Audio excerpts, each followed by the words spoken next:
March 16th, 1895. Home in London. I think I must leave a brief record behind me for the enlightenment of the people who will care for me, to the effect that it is my firm and well-considered opinion that any account of the way I have spent my life must be more misleading than true. This is especially the case with my own accounts. I realize it even more after glancing through diaries and old letters I have written, although I am conscious without these proofs how impossible it is for me to escape, or commonly wish to escape, from self-misrepresentation. In the first place, I have a constitutional unwillingness to let people know what seems to me to be the real me. I'm afraid I have moods when I delight to darken counsel on this subject.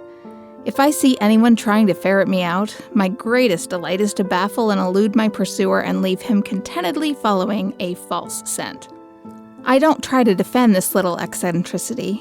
At times I deplore it.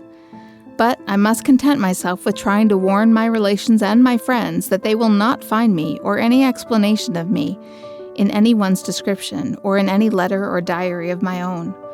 I have partly deliberately and partly unconsciously cooked my accounts.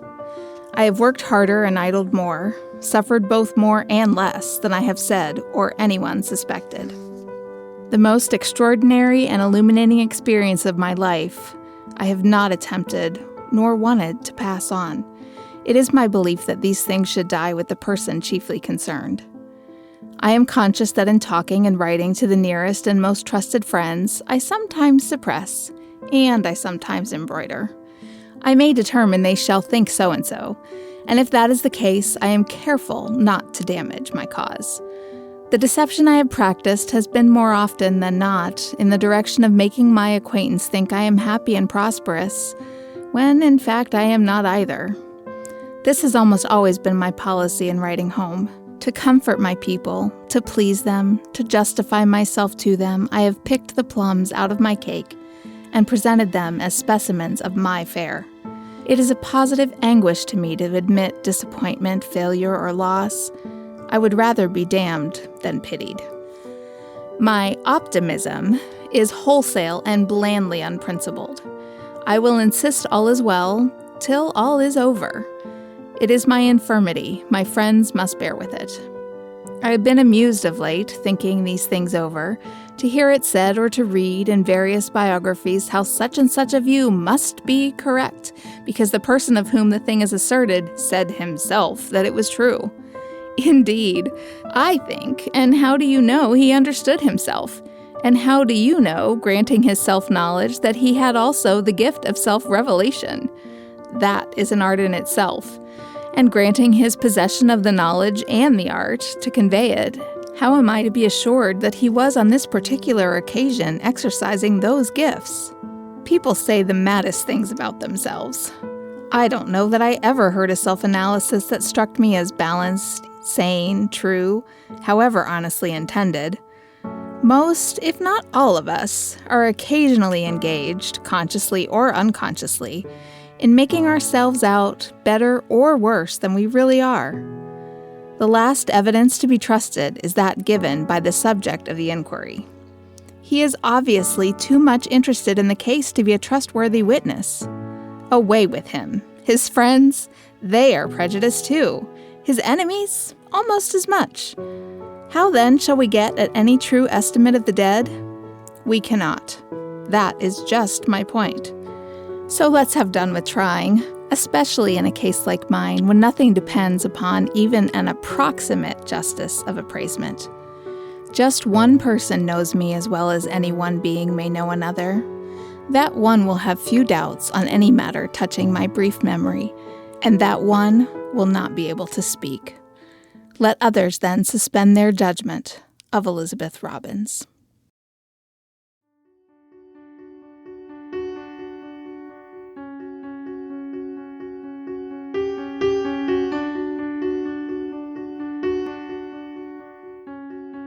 Welcome to the Elizabeth Robbins Diary podcast. I'm your host, Natalie Kaler. In this series, we will examine entries from over 50 years of diaries kept by Elizabeth, covering the Gilded Age through post-World War II life. Elizabeth's life will take us from Kentucky to New York to London to Alaska and innumerable other places. We'll meet authors Henry James and Mark Twain, U.S. presidents and European royalty. Elizabeth will mine for gold on 2 continents, translate Henry Ibsen's plays into English, and bring them to the London stage, and drum up international support for women's suffrage.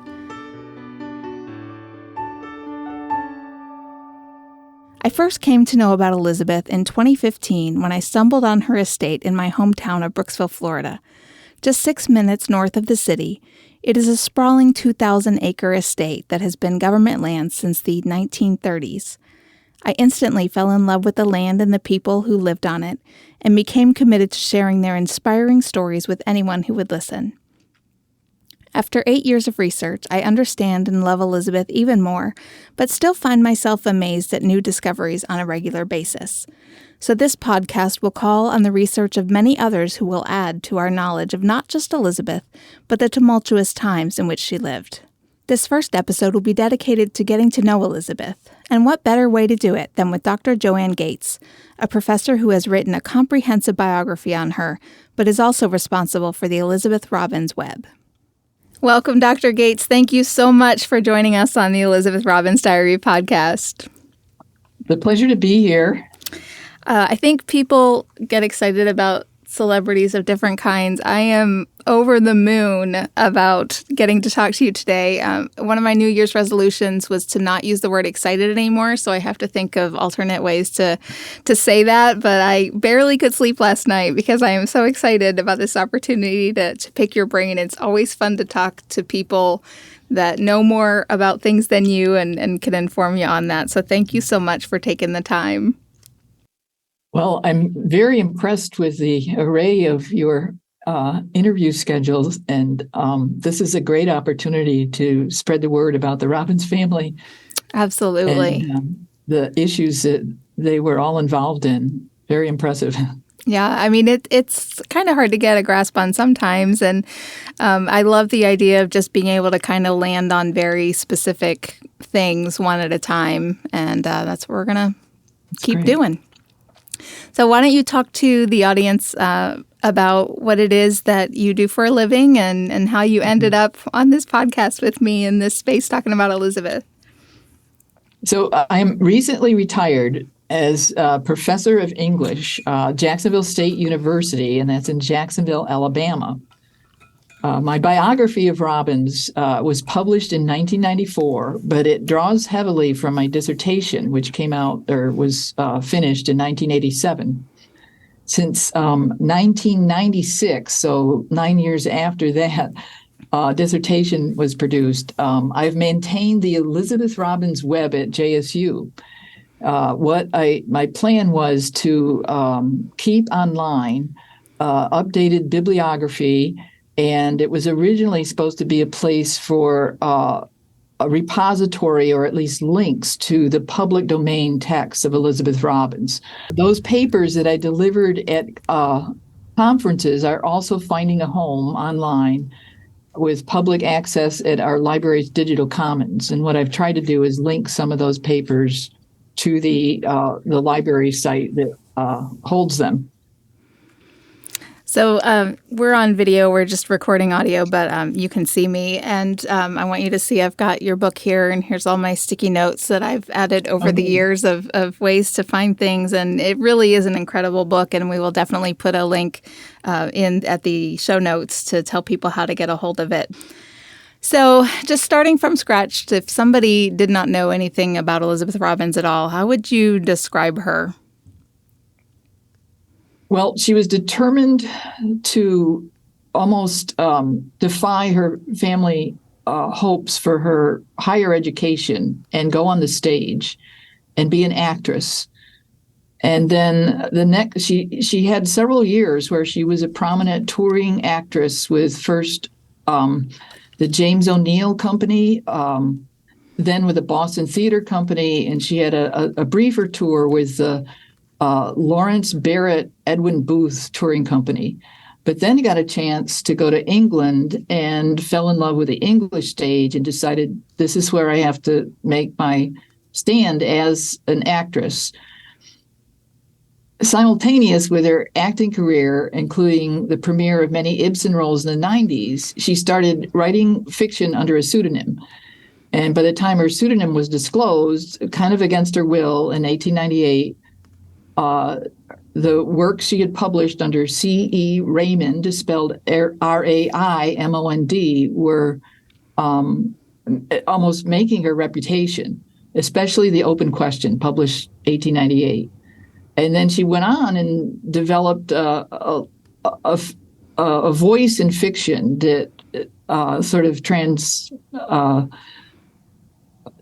over the decades, partly because of issues she got involved in. She wrote 2 novels that are centered in Alaska. She was determined to take a trip to Alaska in 1900. She wrote 2 novels that are centered in Florida, but her biggest claim to fame is probably her suffrage years. And she wrote a very successful play called Votes for Women and adapted that into the novel called The Convert. And then later, another women's issue is connected to probably her next most famous and most important novel, My Little Sister. It's kind of about a young girl that gets abducted into white slavery, and is told from the point of view of the older sister that has no way to get some help tracing her. And then she continued to write fiction into even the, into the 20s. Yeah, I initially thought that she had the pseudonym just because it was just still kind of odd for women to be writing at that point. But really, if you look back at the kinds of things that she was writing, it was almost like she just wanted the freedom to talk about some really controversial things without having the weight of that being over her own reputation, because she explored a lot of women's issues that were not really being addressed at the time. Yes, not only women's issues, but I think she wanted to separate her acting career at the beginning, especially from her writing career. She didn't want to be defined as a writer, as an Ibsenite. And she even says that when her pseudonym is disclosed. But yeah, I think you're right about the women's issues. In some ways, she can hide under the pseudonym and mock the new woman who is a writer trying to adapt her own novel to the stage. That first novel, called George Mandeville's Husband, is very sympathetic to the poor husband, Ralph, whose wife has taken a pseudonym and written as a man, or at least semi-disguised as a man, and really walked away from the duties of home. No, absolutely. So why, going back to the acting career, why do you think the acting was so controversial in her family? Because it definitely made her dad really mad. Yes. Probably her father had ambitions that she would go to college and or be a doctor. And I think her grandmother was quite harsh about her choice, thinking that it was not a good profession. I even looked at one letter recently, looked over it, and I saw where the grandmother, Jane Hussey Robbins, was saying, this is after Elizabeth had already become an actress. She was trying to persuade her, there's certain roles that aren't desirable, you should refuse, as if the reputation of the actress depended on the type of role she was accepting. So she does the writing, she's doing the acting. What was the motivation to start the writing when she is obviously already doing so well at a pretty young age with her acting career? Well, she was known as an important actress, but I don't think she was making that much money from it. Most of the Ibsen roles were sort of afternoon matinees with limited runs, and they got a lot of press attention. But she really did have to support herself by accepting commercial management acting, and I think got tired of it, especially their restrictions in terms of, I sign a contract with this manager and he owns my acting rights for the year that the the play is running. And a lot of these were melodramas that she, she could do well in them, but she had actually seen James O'Neill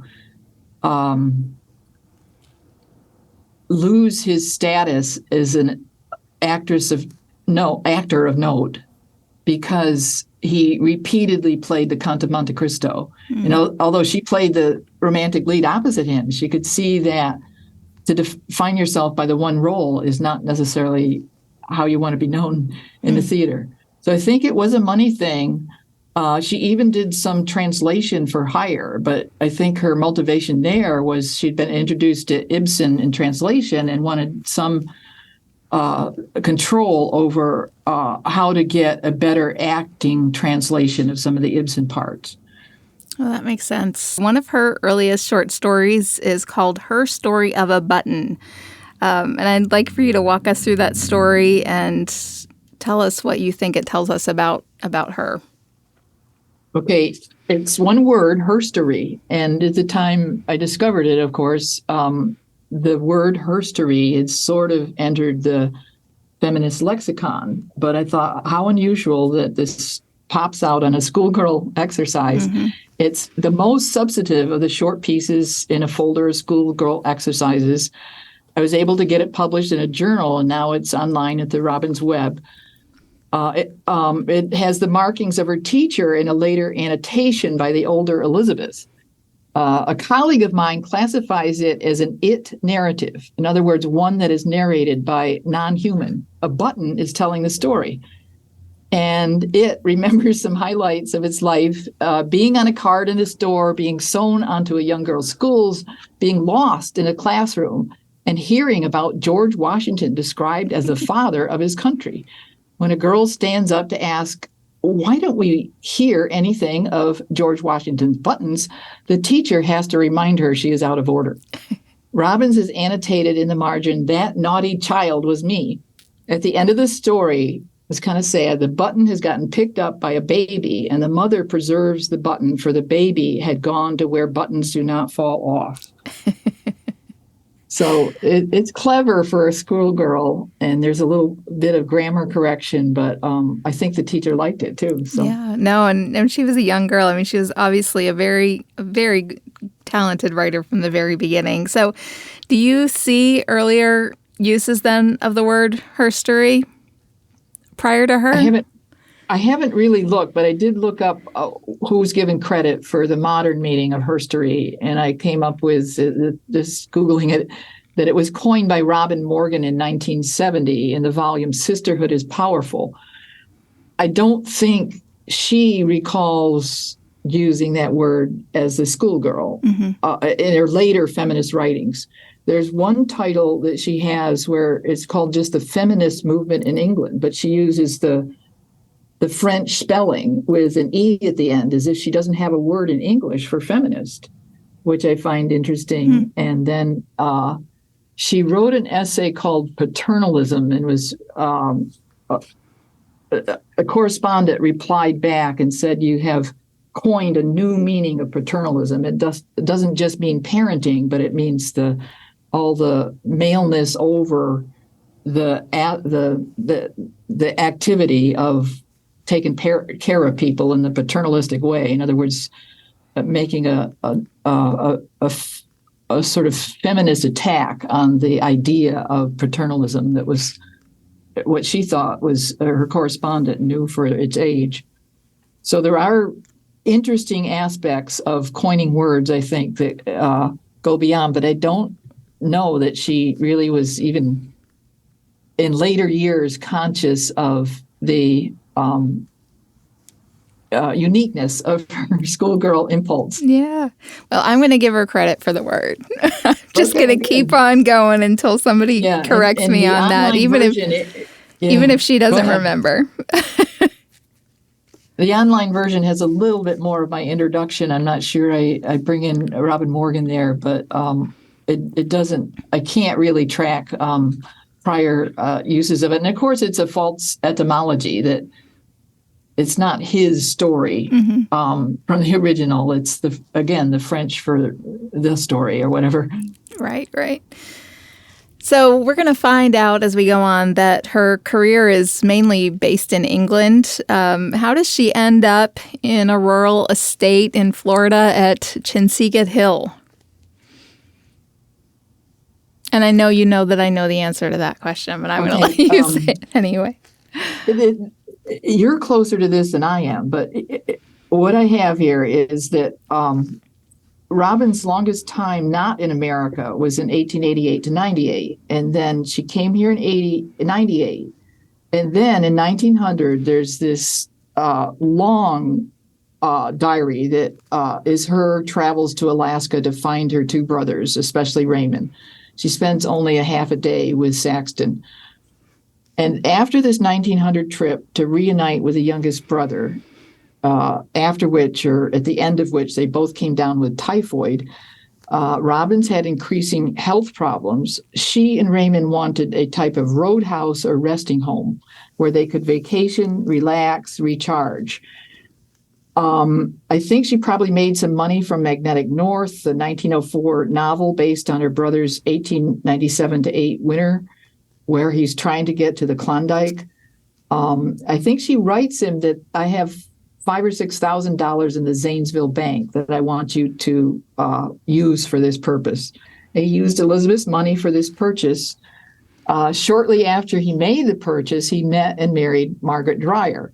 So it became more that couple's home, with Elizabeth visiting and still having a partial ownership, but knowing that it's just a visit. Robbins was able, by the end of this decade, right after she wrote the novel of The Convert, I believe, she was able to purchase an historic house in Sussex, England, and that's called Baxettstown. And I think she knew by then that much of her influence and audience would depend on that life as well, stay in England, where she became from late 1906 onward an important voice for women's suffrage. Yeah, there's definitely a misconception that Raymond was the one that owned the property. And that's something that I always correct on my tours, because it was Elizabeth's money. Raymond did some involvement in managing and helping with the renovation of the property, but she bought it, and she didn't even realize he'd spent as much as he did, because the property itself was only like $1,800, which is still like under $200,000 in today's money. So they got that very inexpensively, but then the renovations were another $3,000 or so. And she ends up giving half of the estate to Margaret as a wedding gift, but it's not until the 20s that Raymond ends up having any kind of ownership of it at all. So it's pretty cool. It was two women owning that place. My read of it is that Raymond was very sensitive to knowing that Margaret had a lot of money. And I do believe that some of Margaret's trust or whatever helped pay for like the upkeep, the repairs and upgrades at Chinsegat. Don't believe they had running water or hot water, things like that were kind of important to making it more of a permanent living quarters. And that Raymond was real sensitive that he wasn't a rich person. He devoted so much of his life to progressive causes and outreach to the down and out. But a kind of myth arose that perhaps that he had made some money from gold mining in Alaska, and he just sort of went with that and didn't bother to correct the record, so to speak. Yeah, there's definitely speeches. I think that it became kind of a protection of him feeling like he was protecting Margaret by not letting people think that he married her for his money. For the money, because he would make speeches about becoming independent in Alaska, and we know that's not true. So it'll be interesting. We'll talk about that, I'm sure, more when we get into the Raymond and I novel, and as at a later point in some other season. So, Dr. Gates, what do you consider the most fascinating incident in Elizabeth's super fascinating life? I thought about this a minute. I document this in my book. I think when she met Henry James, she describes that event in a continuation of her autobiography that didn't get published. And I think it's been cited by more than me, but it's 1891, and she got a chance to be interviewed for the opportunity to be in his adaptation of his novel, The American. And she is realizing that he wants her for a bit part of the older woman because he's seen her in a role a little bit like that. And she is assuming that she's going to play Claire, the romantic lead, so to speak. And the description of it, I got to read one sentence at least. Yeah. She saw, as he hemmed and hawed, he is trying to explain what he really wants, and he's balancing himself carefully, holding on to the arms of protective parenthesis.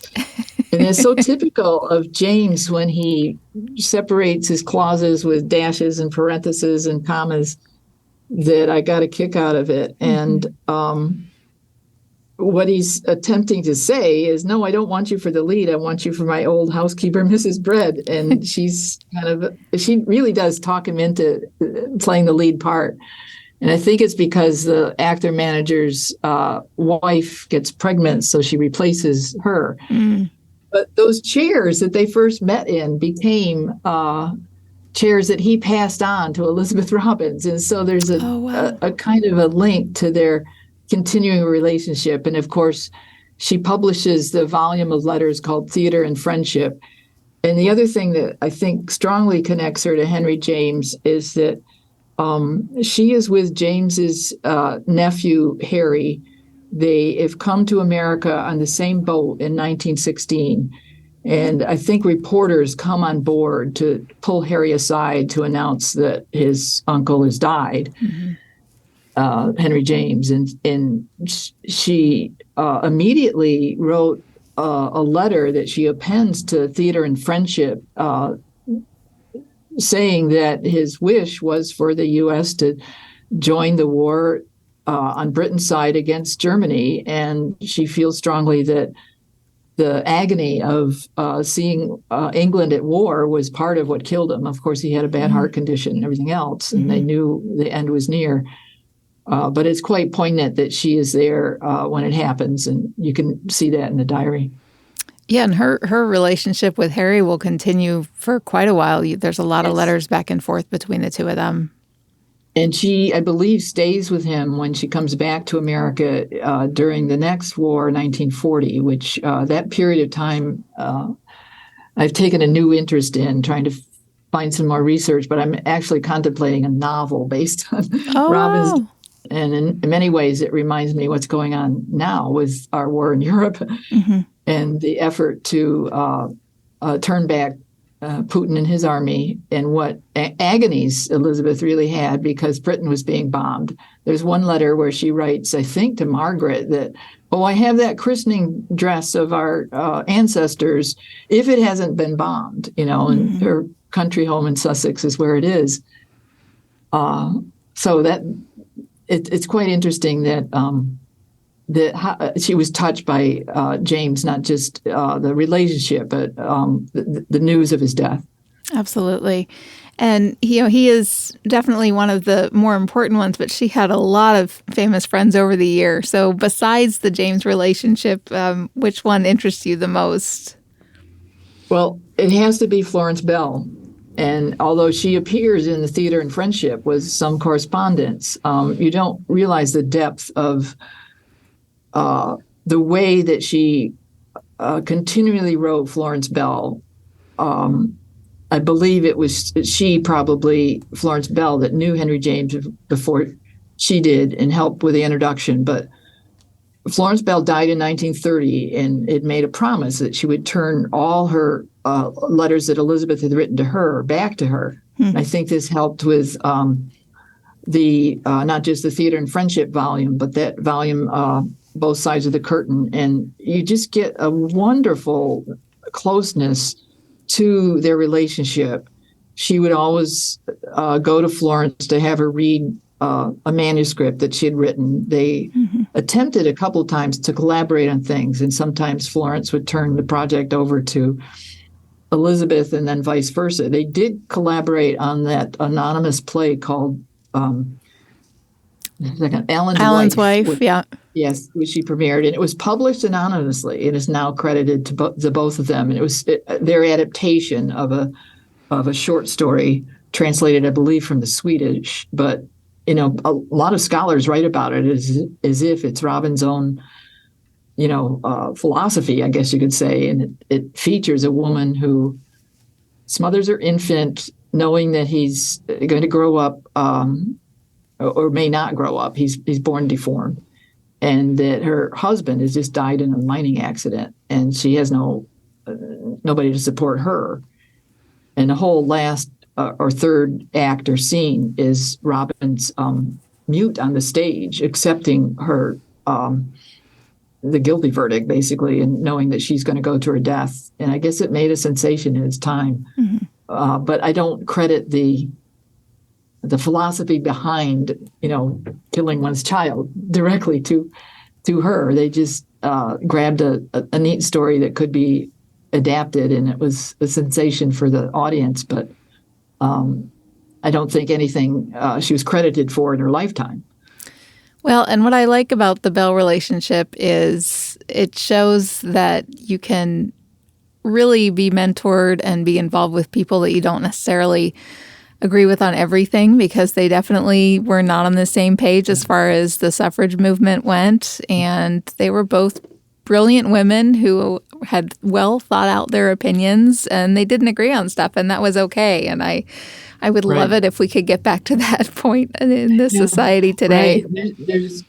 There's a moving letter where she has turned the convert into the novel and sends it to Florence, kind of mostly finished, and says, if you disapprove, I won't publish.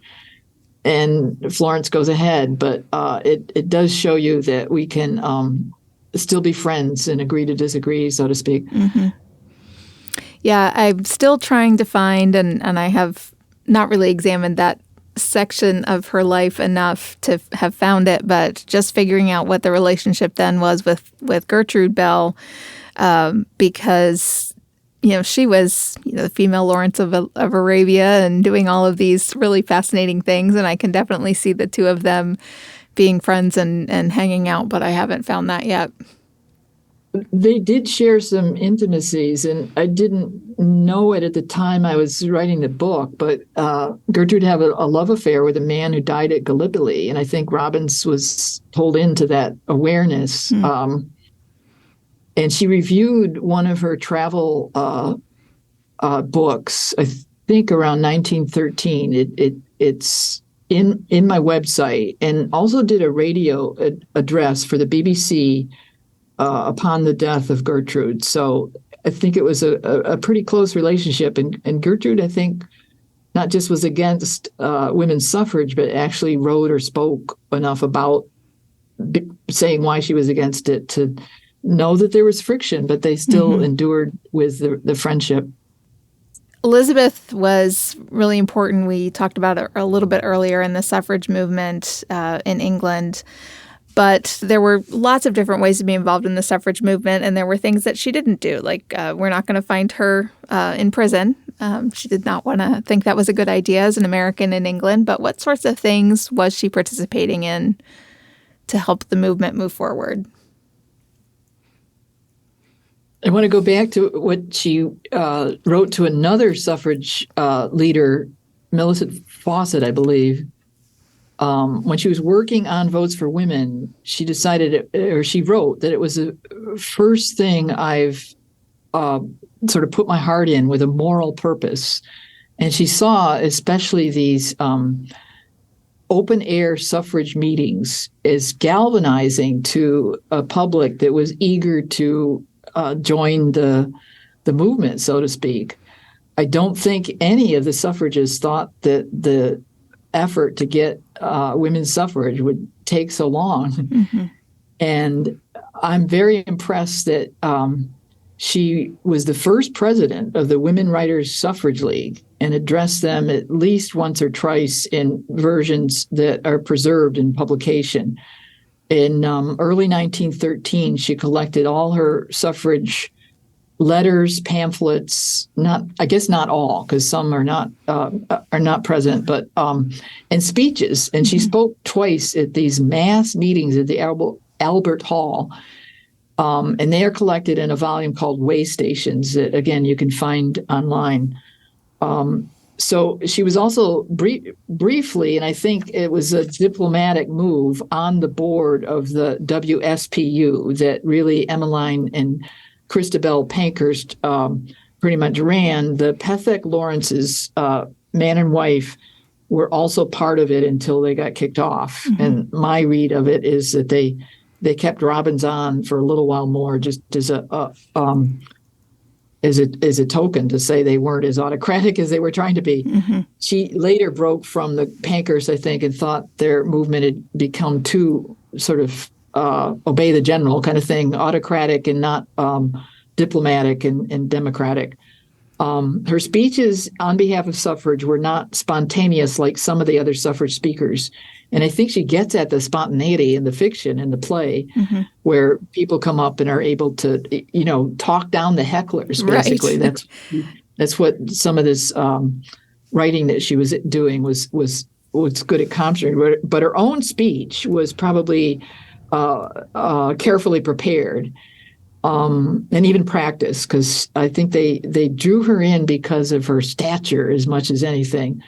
In episodes where she knew there was violence about to happen, she was at the fringes, but it was a deliberate effort to ride in a taxi cab and pick up the wounded when mm-hmm. It was known that the police had permission to rough up the women. I think Churchill had just taken a important position as a Home Secretary or something and said, we're not going to have any more arrests. And yet the police took that as a license to kind of, scare them away with their clubs and stuff. Right. And her description of how battered some of them became and then raced back out into the fight was quite moving.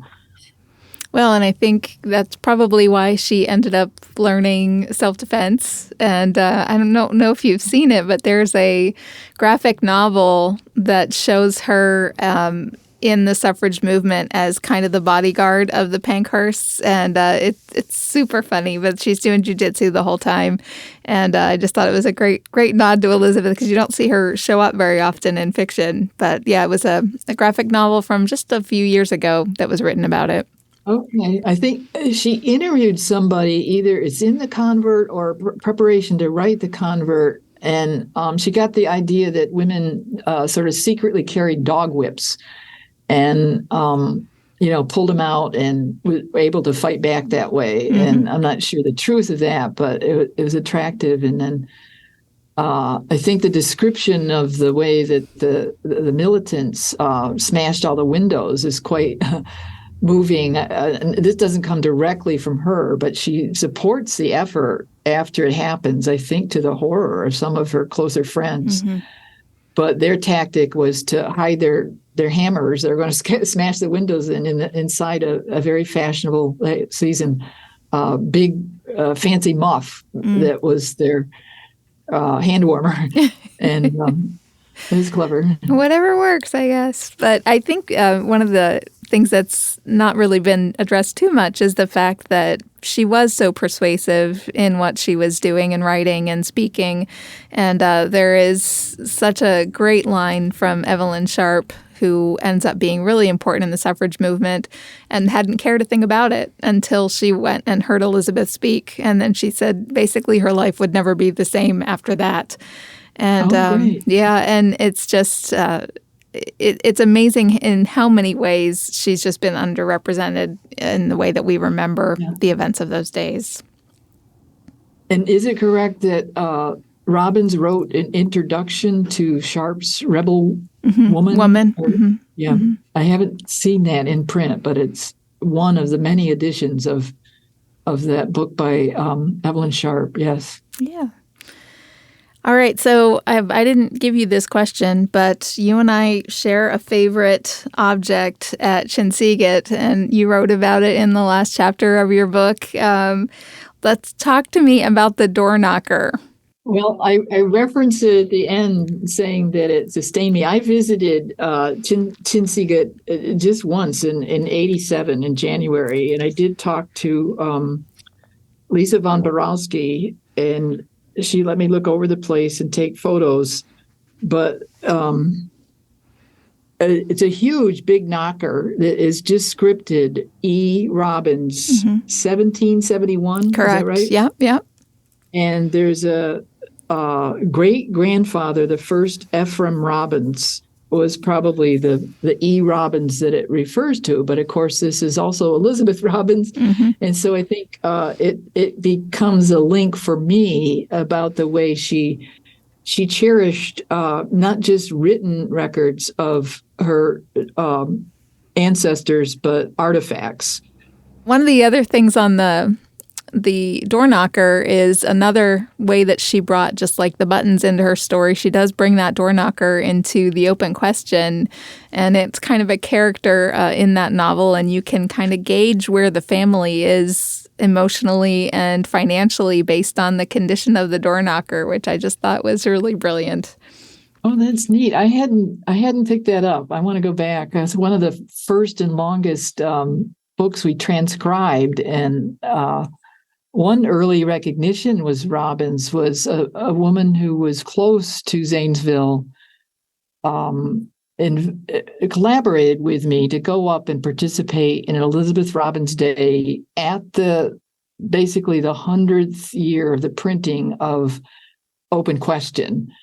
And one thing I did, that was one of the early transcribed efforts I did for the Robbins Web. And of course, there's a whole new ways to put books online now that surpass what we were doing back in the mid 90s.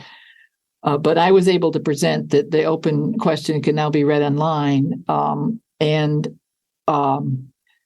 they showed me around, and they were proud of the house, and they like you, I think, if it's owned now by the county, Muskingum County Historical Society, and I've recently corresponded with them. And they, of course, one of the claims to fame of that house was it was presumed to be a station on the Underground Railroad.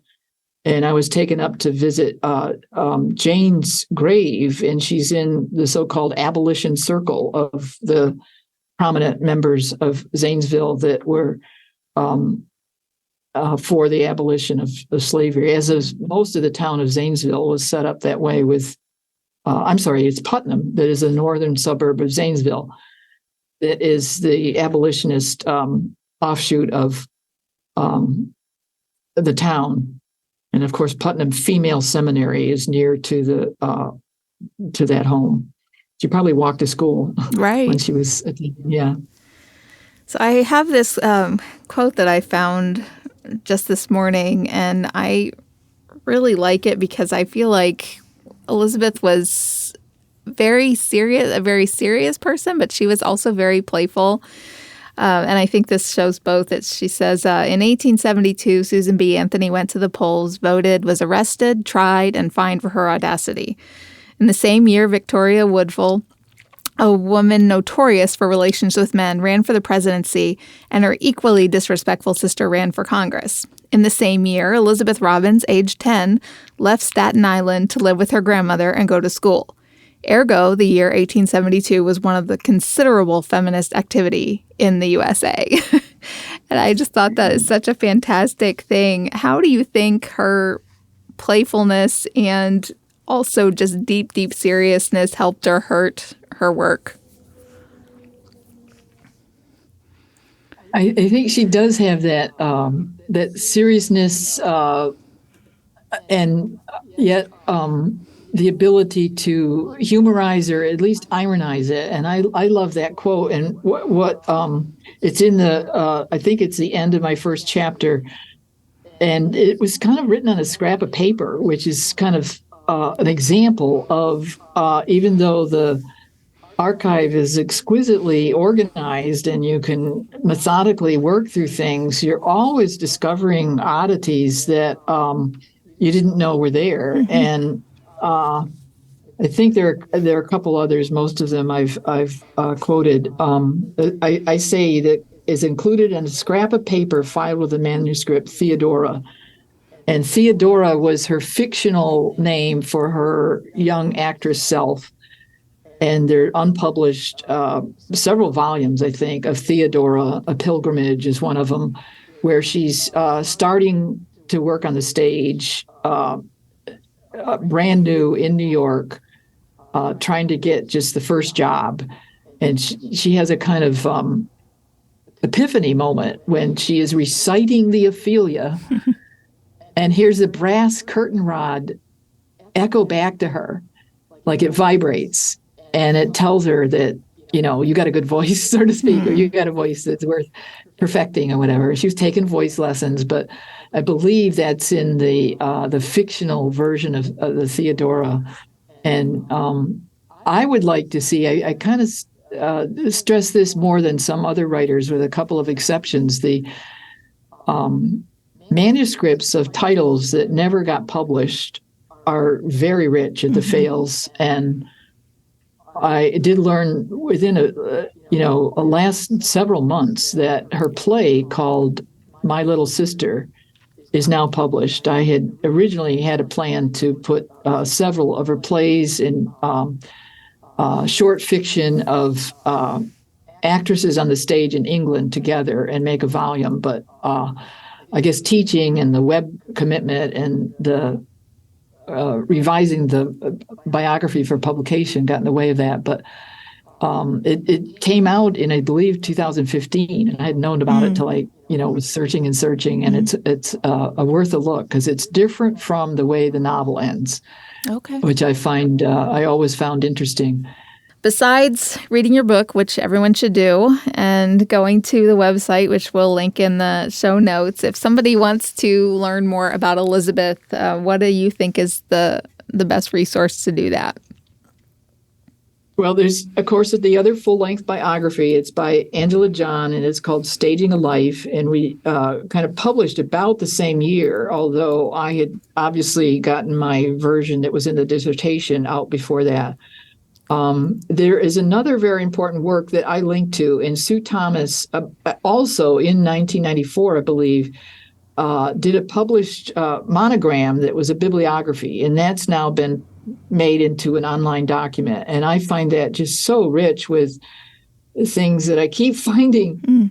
And there have been a few besides mine, the Herstory of a Button and the Alaska Klondike Diary. There have been some very good scholars publishing posthumous work on Robbins. And one is that Carrie Powell got her essay on Oscar Wilde published in a journal. It's not published as a work, but Brenda Weber, Weber, and this is in my bibliography, has worked on an unpublished volume called White Violets. And I think there she's also quite satiric and humorous.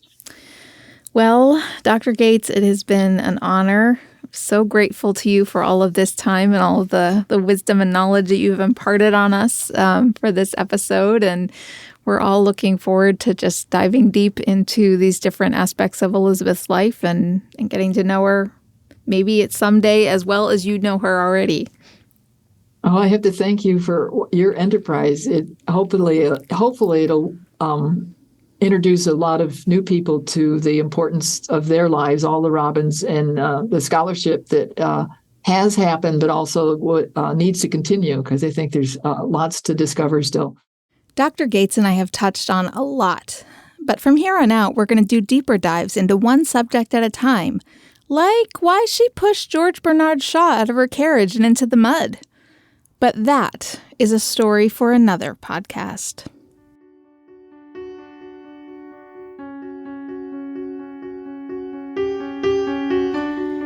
Thank you for listening to the Elizabeth Robbins Diary podcast, a creation and production of Brooksville Main Street, a nonprofit focused on economic redevelopment through historic preservation and placemaking. The podcast is made possible with the help of a generous grant from Florida Humanities and the brilliant minds of our guest experts like Dr. Gates.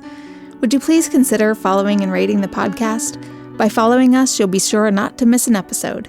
And rating is a super helpful way to help us spread the word and support all the hard work of the following people. Leif Thomason of Odd Life Studios produced this content, as well as editing, mixing, and mastering it. Tom and Patria Dye opened Profound Revelation Studios in downtown, allowing us to create this content right in the heart of Brooksville. The docents of Chinsegat Hill Historic Site and Andrea Reed generously provided research support and advice. Elizabeth Robin's diary and letters are housed in the special collections in New York University's Fales Library. Those resources are quoted with the kind permission of Independent Age, a registered charity number 210729. Find out more about them at independentage.org. Barry Meindl of DeBar Design created our lovely graphics. Elisa Babor of Roots Creative Co. designed an amazing website and social media. Randy Olson of Live Oak Theater wrote and performed our theme song, Time is Whispering. Special thanks to Florida Humanities for assisting with funding the podcast, especially Lindsay Morrison, who believed in the project when it was just a spreadsheet and a dream from the little city of Brooksville. And of course, Elizabeth Robbins, who lived life so fully and shared so freely, while at the same time reserving portions of herself for herself. It only adds to our sense of her real self and the mystery she still holds. It's an honor for me to executive produce, write, and host this telling of her story.